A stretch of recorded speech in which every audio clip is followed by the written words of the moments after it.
We cover weather and traffic every 10 minutes on KBOI 2 News this morning. Say what you will about going to the doctor. Not a favorite for a lot of people. It's always super cold in there. So it might be a good thing to go to today. It's kind of like the movie theater. I actually always do find myself like searching for a jacket when I get out to go to the doctor's office. I don't know if it's just that I'm like giving myself the chills because I'm nervous about going in or what it is, but it is one of those places I think you just keep the AC. I don't know, or it's just like it feels really sterile, and cold equals sterile to me. That is true. I agree. That is true. Well, it might feel good to be at the doctor's office today. I feel like those words don't belong in the same sentence. It's hard. I love my doctors.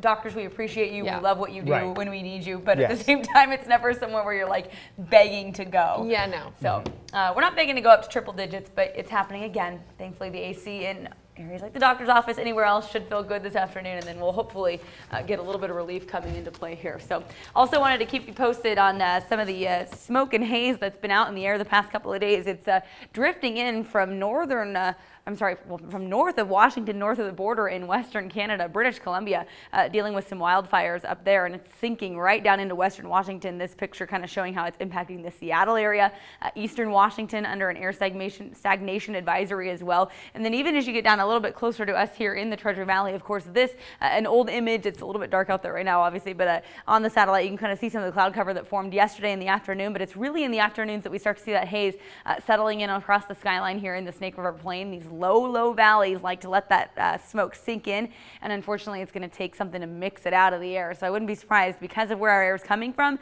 to see some of that smoke stick around, or the haze stick around into the weekend. Thankfully it's not too terribly strong yet, not impacting the air quality too much yet, but we'll be keeping an eye on it, because this is the time of the year when we do start to see wildfires firing up around the region that could send smoke our way depending on the wind shift. So 70 degrees outside right now. The one thing I will say about the smoke and the haze in the air, boy, they make for some stunning sunrises and sunsets. Had a nice one last night. I just posted on my Facebook page this morning, looking good. Pinks and purples kind of mixed in there with the blue hue out there early this morning. Temps in the upper 60s around here downtown.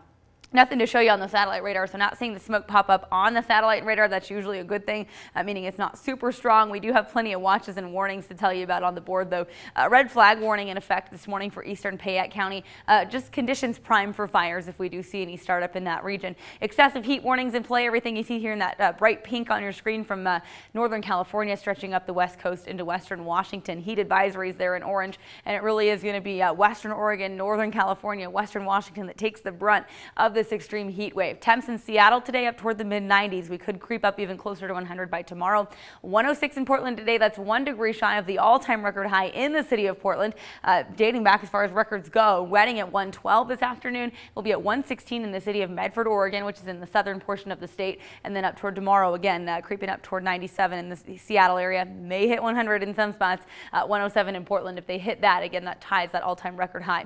For us, yes, we're still in the triple digits. We are not seeing the worst of it, so kind of try to put that in perspective for you. We will hit the century mark again today, so it looks like a nice day to check out the pool in the area. Pool forecast looking a-okay, very hot and dry. Low 100s for most of us here in southwestern Idaho as we head into the afternoon. Hopefully, we're being optimistic about this may be our last day. Some models, as you saw earlier, indicating we could get into the triple digits again tomorrow. But Ontario, 104 today, low 90s in McCall, 92 degrees for that daytime high, 91 in Sun Valley with even Stanley in the upper 80s. Means it's going to be a scorcher out there at Alive After 5. Can't believe we're already into August. This has been going for a couple of months now, but 100 degrees, and then we'll back off into the upper 90s this evening, but very warm if you are planning to be out and about downtown or doing anything, yard work, mowing the lawn out there this evening.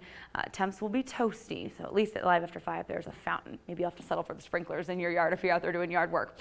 60s overnight for us with 40s and 50s in the mountains, and then I think, optimistically speaking, we're going to drop away from the triple digits by tomorrow, but even so, 99, really not much different than 100, so plan on very hot and dry conditions persisting in through Friday. We'll drop a little bit more. The temperatures trending downward through the weekend and into early next week. With that, again, could see the haze sticking around through the weekend. We get a little bit of a pattern shift in here Monday, Tuesday, kind of hoping that'll stir up the atmosphere